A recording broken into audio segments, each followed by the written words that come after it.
cuánto? ¿Cuánto te sale el R? ¿Qué significa ser 1.61?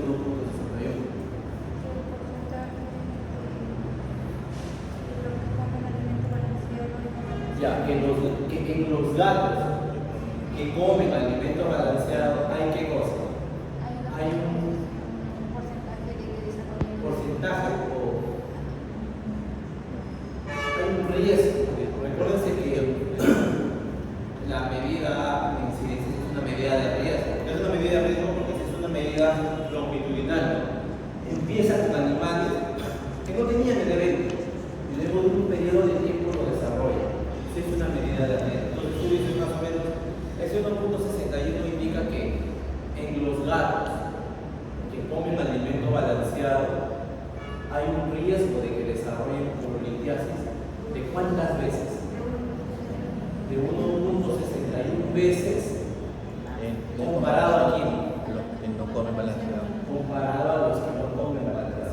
Esa es una medida de riesgo. Te está indicando cuántas veces tú tienes el riesgo de tener un evento por estar expuesto en comparación con estar expuesto.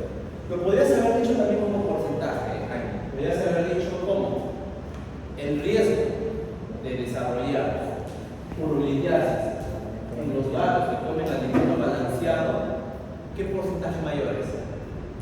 Si es 1.61, ¿cómo yo podría decir? El 61%. Es 61% mayor que en los gatos que no comen alimento balanceado. También puedes decirlo así. Eso funciona bien, 61% mayor.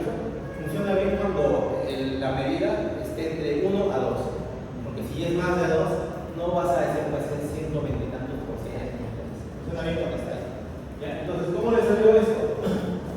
¿Qué es lo que le decía acá el ejercicio? Dice, se presentan los datos sobre un estudio de cohortes de gatos. Ya sabemos, una cohorte es una población de individuos susceptibles de tener algún evento de interés que inicialmente no lo tienen y que van a ser monitoreados en el tiempo. Seguido durante un periodo de un año para ver la presentación de casos nuevos de urolitiasis, luego del seguimiento y distribuidos según el tipo de alimentación, balanceado o no balanceado. En total se evaluaron 3.000 gatos alimentados con una dieta balanceada, de los cuales 84 al cabo del seguimiento desarrollaron urolitiasis, o sea, tenemos un total de 3.000 gatos, de los cuales 88 desarrollaron urolitiasis, mientras que 500 gatos alimentados con dieta, mientras que eran 3.000 gatos con dieta balanceada y 5.000 gatos con dieta no balanceada. Entonces ahí puedo ir construyendo mi tabla. Tenía 5.000 gatos con dieta no balanceada, 3.000 gatos con dieta balanceada. Me dice que en total 171 gatos, perdón, de los 3.000 gatos con dieta balanceada, 84 desarrollaron urolitiasis. Está acá. Entonces simplemente yo puedo sacar acá la diferencia de cuánto puedo sacar. Mientras que el total de los que comieron alimento no balanceado, 4.913 no desarrollaron urolitiasis. Entonces yo por defecto estoy obteniendo acá la diferencia. Serían 87 gatos que sí habían desarrollado urolitiasis. Entonces, tengo el total de individuos expuestos durante ese periodo de tiempo, los no expuestos y seguidos durante ese periodo de tiempo, y tengo el número de casos nuevos. Para calcular una razón de incidencias o de riesgo relativo que necesito la incidencia en este caso que estamos considerando como exposición, consumir alimento balanceado. ¿No?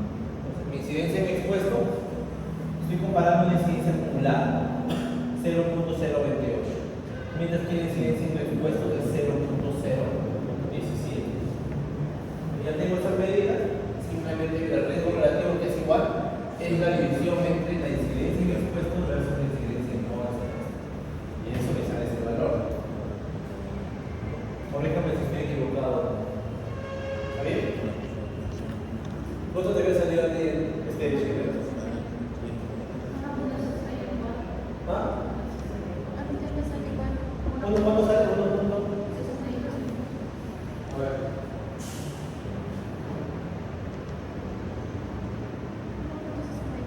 1.64.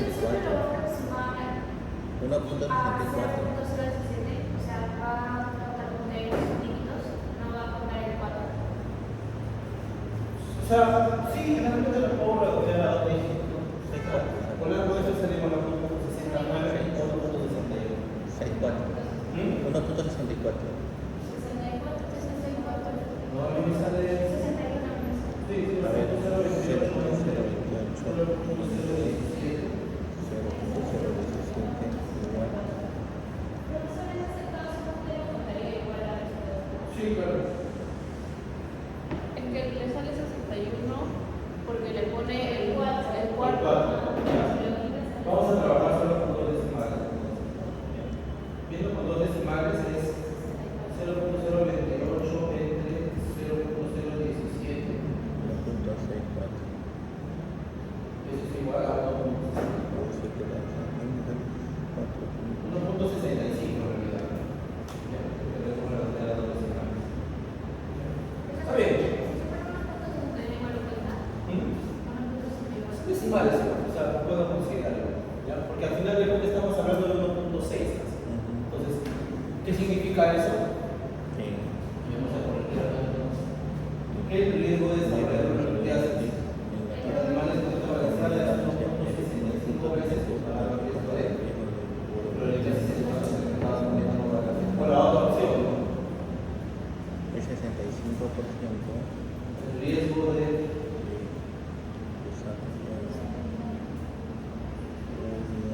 proteasis en gatos alimentados con dieta balanceada es 65% mayor que el riesgo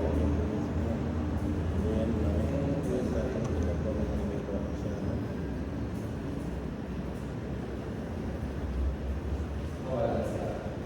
Cualquiera de las dos opciones son correctas, ¿no? O sea, en este caso, sí es adecuado también usar el porcentaje. ¿Qué porcentaje es?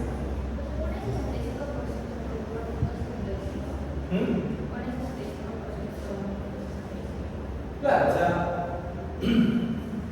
¿cuántas veces mayor es el riesgo? Es 1.65 veces. O sea, el 1 es el valor que sea igual en ambos, ¿no? Pero este tiene un excedente de 0.65, que es 65% mayor, ¿no? Eso me refiero. Si fuera 2, acá sería igual. El riesgo es el doble, ¿no? O sea, ahí sería un 100% mayor. Se quisiera llamar así, ¿no? Pero es más impactante decir tienes 2 veces o tienes el doble de riesgo de desarrollar un evento. Por eso esta medida se usa porque la forma como te expresa el valor implica la magnitud del riesgo que tú presentas o tienes la posibilidad de tener un evento. ¿No? Ya. La pregunta 2 dice acá, se presentan los resultados de un estudio realizado para el diagnóstico de queratidosis hepática mediante ecografía abdominal en el individuo de 2 comunidades. Una de ellas se caracteriza por no contar, una de las comunidades se caracteriza por no contar agua potable, mientras que la otra comunidad indica que sí existe la presencia de agua potable.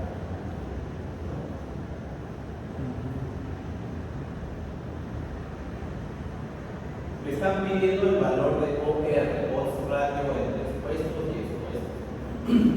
¿Qué es una medida de odds ratio? Ya se había dicho.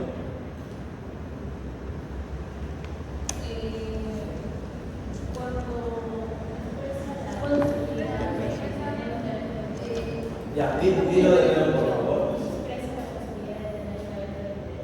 Expresa la posibilidad. Porque ella no dice probabilidad. ¿Por qué no dice probabilidad? Porque el odds ratio que está comparando probabilidades. Ahí en el ejercicio anterior estabas comparando probabilidad, ¿no? Porque la incidencia acumulada es una probabilidad. Pero en este caso ya está comparando, cuando calculas un OR, un odds ratio que está comparando. ¿Qué comparas entre los expuestos y los no expuestos? Las chances o los odds. El odds es una medida que te indica qué tan posible, si quieres llamarlo así, puedes tener un evento. Entonces es una medida que te indica la posibilidad de que tengas un evento de interés debido a un factor de exposición comparado a la posibilidad del evento en el grupo que no se expone. Y acá nos están pidiendo eso. Tenemos los resultados del diagnóstico de la latidosis y la exposición, sin agua potable o con agua potable. ¿Cuál vendría a ser acá el factor de exposición? Estamos asumiendo que es la presencia o el no contar con agua. Porque el no contar con agua potable probablemente es un factor que conlleva un poco más de falta de higiene, ¿no? De repente en el lavado de las manos, de los niños luego de haber agarrado a sus perros. Esa es una enfermedad crónica, la hidratidosis humana. Realmente las personas que tienen hidratidosis cuando son adultos y se les hace ecografía, por lo general es que se han infectado de niños, son niños, sus perros. Entonces, generalmente una persona se infecta de niño y mucho tiempo después va al médico a la cosa porque tiene la mano hinchada, porque le fatiga y aquí está sin hígado. Entonces, tenemos estos resultados. Aparentemente es un estudio transversal. En ningún momento me dicen que es una cohorte. Simplemente se ha hecho una ecografía en individuos para ver si tenían o no tenían quistes en el hígado y además se evaluó la comunidad de odds. Me están pidiendo el valor de un ratio de hidratidosis entre expuestos y no expuestos. Para calcular el OR de hidratidosis, ¿qué necesito acá primero? ¿Qué necesito calcular? Los expuestos de los Compuestos. El odds de enfermedad en los expuestos. ¿A qué es igual el odds de enfermedad en los expuestos? 32 entre 24. 32 entre 24. Y necesito también el odds de la enfermedad en los no expuestos. ¿Y eso aquí es igual? 12, 3, 56. ¿No? Contra fácil. Entonces ya lo tengo ahí. Odds de latidosis en expuestos, odds de latidosis en no expuestos. Y simplemente habrá reemplazo. El OR es el odds de expuestos versus el odds de enfermedad. Sale 6.33. ¿Cómo interpretan ese valor de 6.33? ¿Qué significa?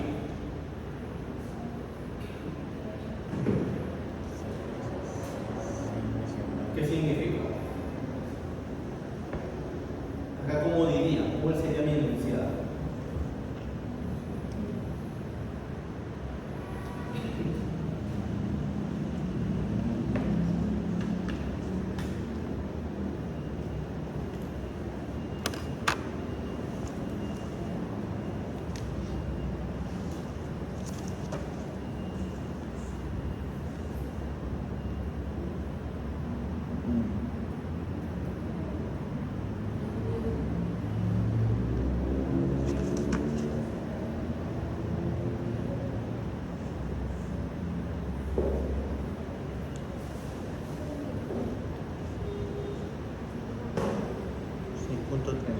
Veces mayor.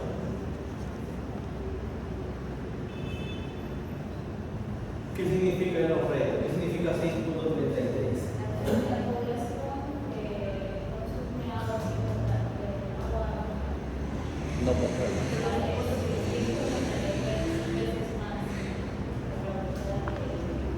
Las que consumen. Ya ella dijo, habló primero de probabilidad y dijo 6 veces más.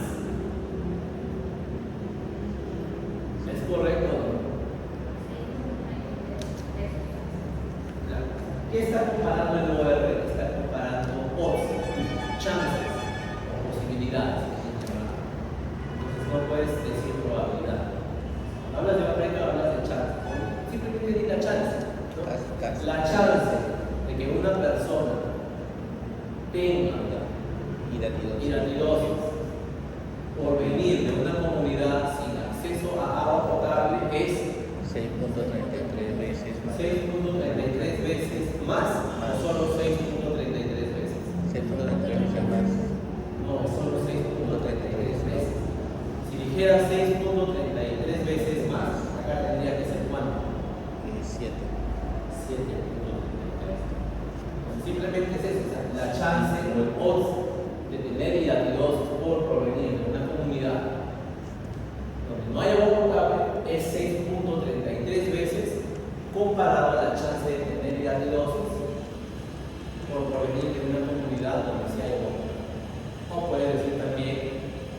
En las comunidades donde existe falta de agua potable, la chance de que los pobladores tengan hidrosis es 6.33 veces comparado a las comunidades que sí tienen agua.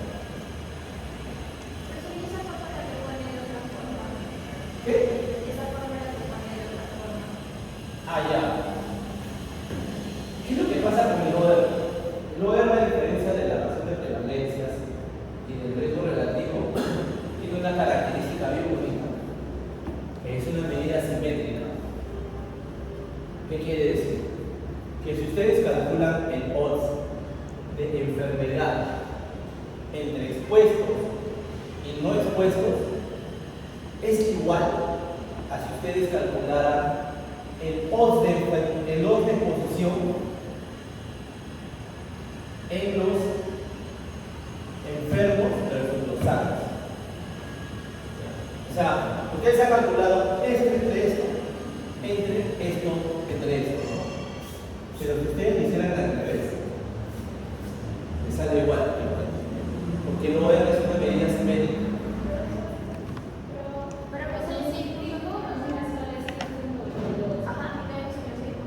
Porque mire, es 36 por 56.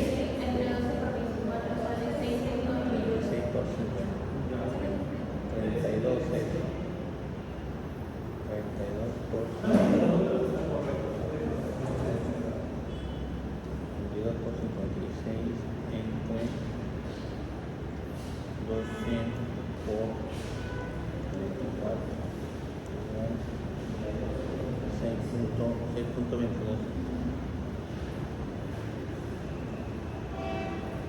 Es esto, mira, perdón, está confundido.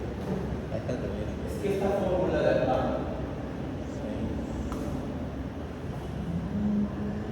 tú tienes esta medida, ¿no? Tienes acá 32 entre 24 dividido entre 2 entre 56. Eso es igual. Esto por esto, entre esto por esto. No sale lo mismo. Sale 6.22. A ver, 1.33 entre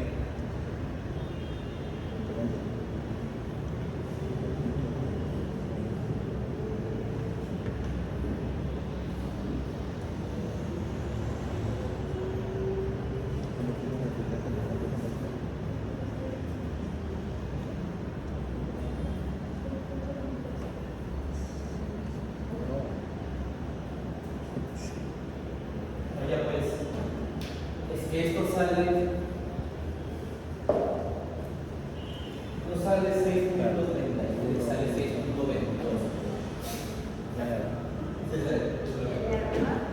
¿Sí? Lo he hecho ahorita, lo dividí, sale 6.22.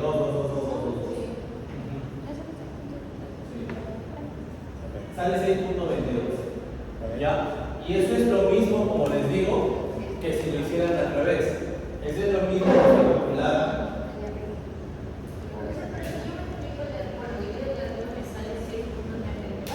Es que yo no sabes que la calculadora científica yo no te estoy usando. Lo ideal no es calcular las probabilidades, sino poner toda la operación. O sea, pon en tu calculadora display 32 entre 24, o sea, todo esto entre comillas, entre 2 entre 56. Toda la operación, porque si no está robando decimales. Entonces, si tienes una calculadora científica, pon toda la operación. Si yo utilizo la calculadora de SAT, entonces ya acá puedo copiar todo el comando de la operación.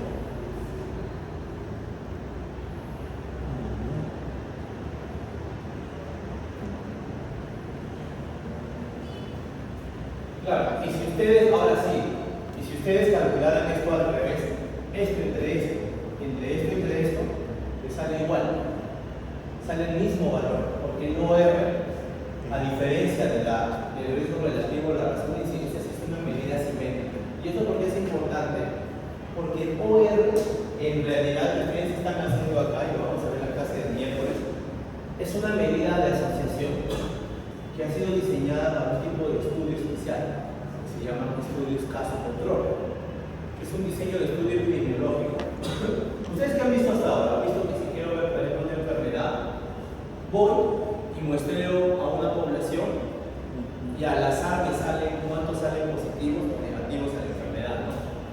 cuántos están expuestos y no expuestos, quieren llamar.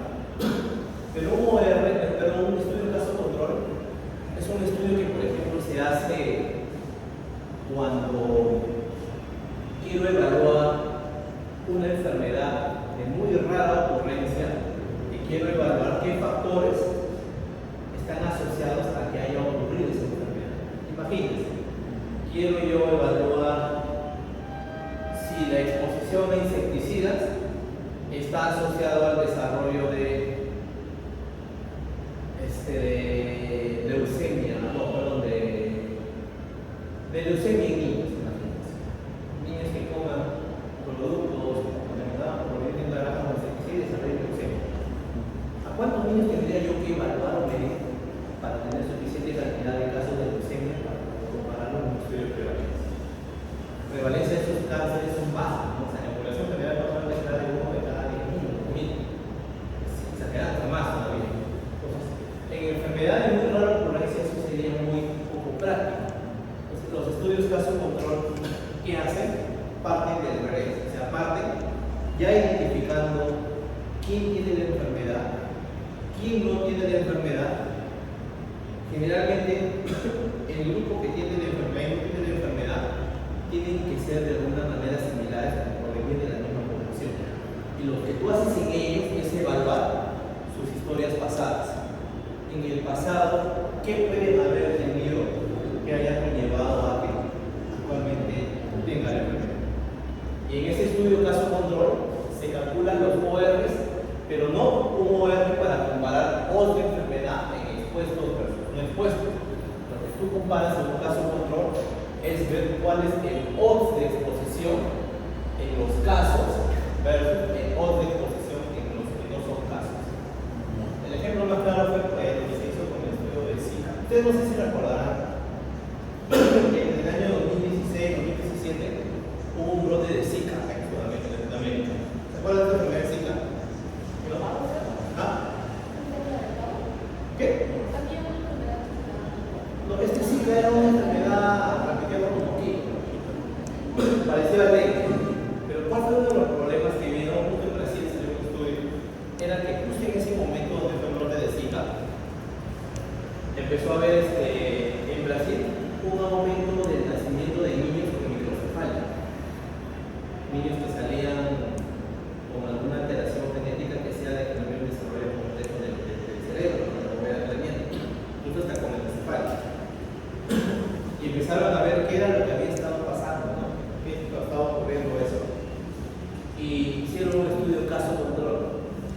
Identificaron madres con niños que habían nacido con microcefalia versus madres con niños que habían nacido sin microcefalia normal. Y pusieron y evaluaron qué exposiciones habían tenido las madres durante su embarazo. Y encontraron de que había un grupo de madres que habían tenido Zika, habían salido positivas en el primer trimestre, y otro grupo de madres que no se habían infectado con Zika.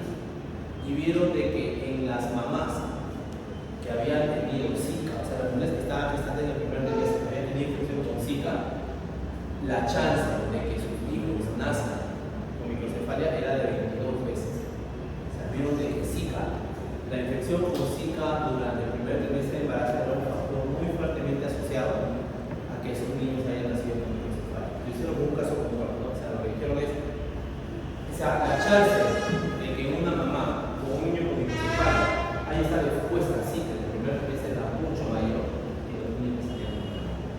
Era un estudio de caso control donde justamente el OR ha sido diseñado para ese tipo de estudios epidemiológicos.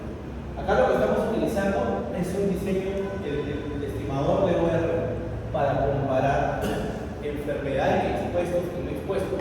Y también se puede utilizar, ¿por qué? Porque el OR es una medida simétrica. Da lo mismo que lo calcules así, que lo calcules así. Y la clase del miércoles vamos a ver en qué escenarios se recomienda que puedes utilizar post ratio para comparar también prevalencias. En estudios de prevalencia también se puede utilizar el OR, pero bajo ciertas condiciones. ¿Ya? Pero el OR es una medida que compara todos, es simétrica, idealmente se utiliza en estudios de escaso control, pero en algunos casos también se puede utilizar en estudios transversales.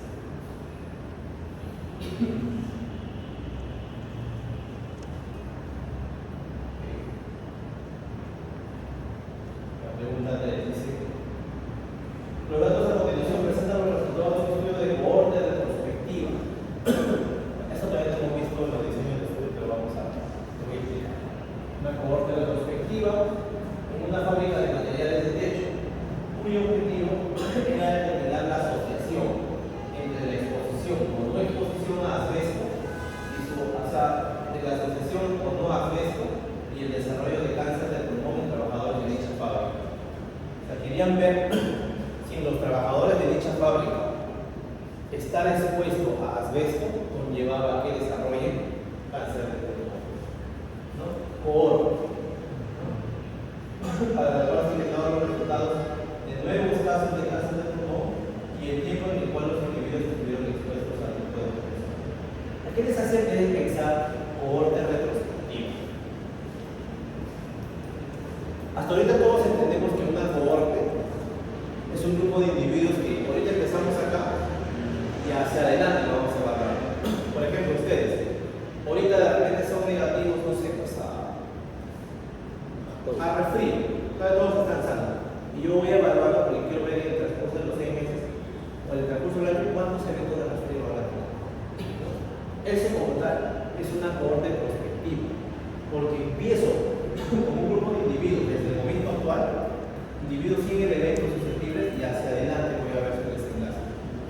Pero una cohorte retrospectiva es una cohorte que ha ocurrido en el pasado, es decir, yo estoy acá en el 2025 con los datos, estoy utilizando los datos de una cohorte que empezó en 2024 y se hizo el seguimiento de la información desde el 2024 y en el 2025 yo ya tengo los resultados. Es una cohorte que se siguió en el pasado, ¿no?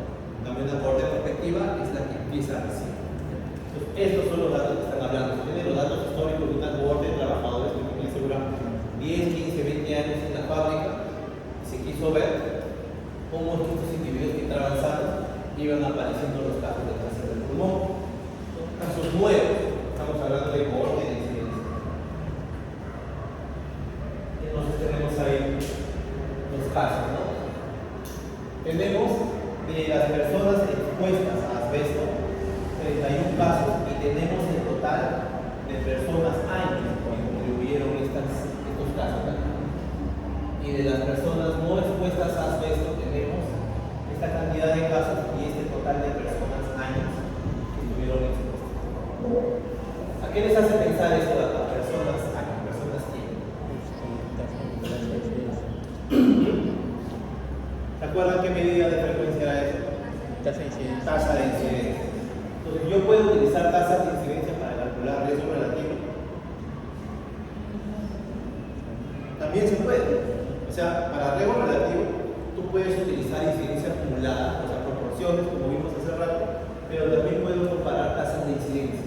Las tasas de incidencia también se pueden utilizar para calcular el riesgo relativo. Y acá me indica, ¿no?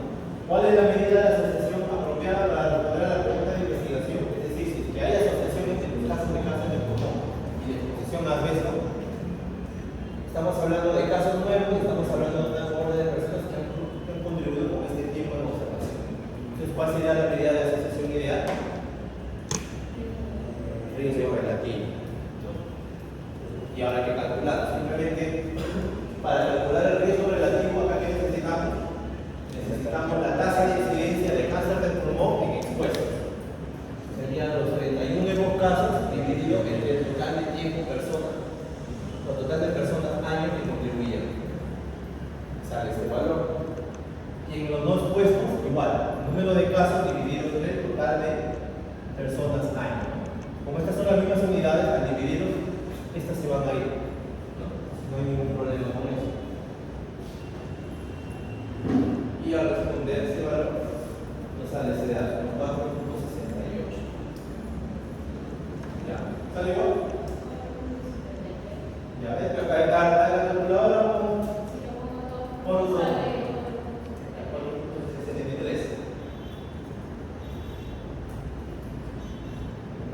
sale ese valor, ¿no? 4.73. ¿Qué quiere decir ese 4.73? ¿Qué significa?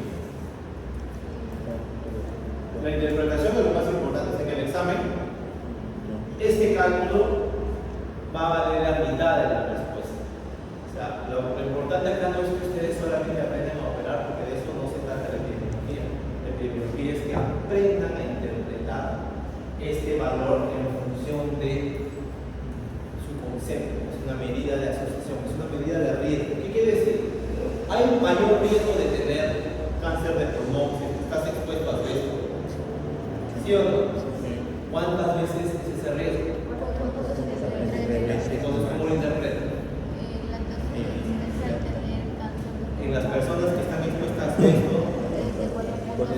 el riesgo de desarrollar cáncer de pulmón es de 4 comparado a las personas que no estuvieron expuestas. Perfecto, 4 veces, ¿no? 4.73 veces. El riesgo, no 4.73 veces más. Para que tengan cuidado con eso. O sea, siempre uno suele pegar, ¿no? Es 4.73 veces el riesgo.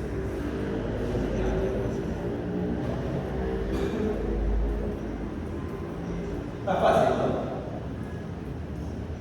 ¿Sí, no? Hay que ir pensando.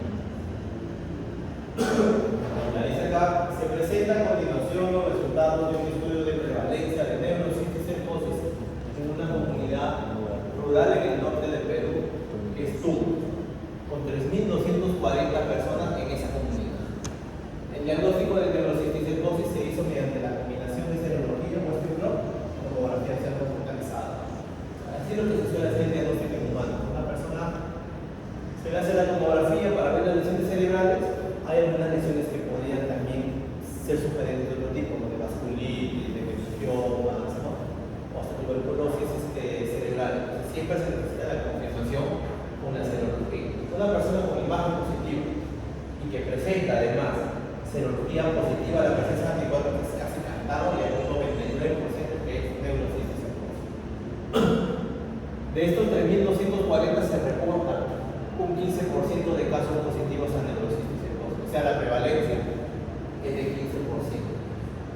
Y se observa además que del total de las personas evaluadas, 450 reportaron haber tenido algún familiar con teniasis, mientras que del total de las personas sin antecedentes de un familiar teniásico en el hogar, 2.600 fueron negativos a neurocisticercosis. ¿Cuál es la razón de prevalencia de NSC entre los individuos expuestos y no expuestos? ¿Cuál creen ustedes acá que es el factor de exposición?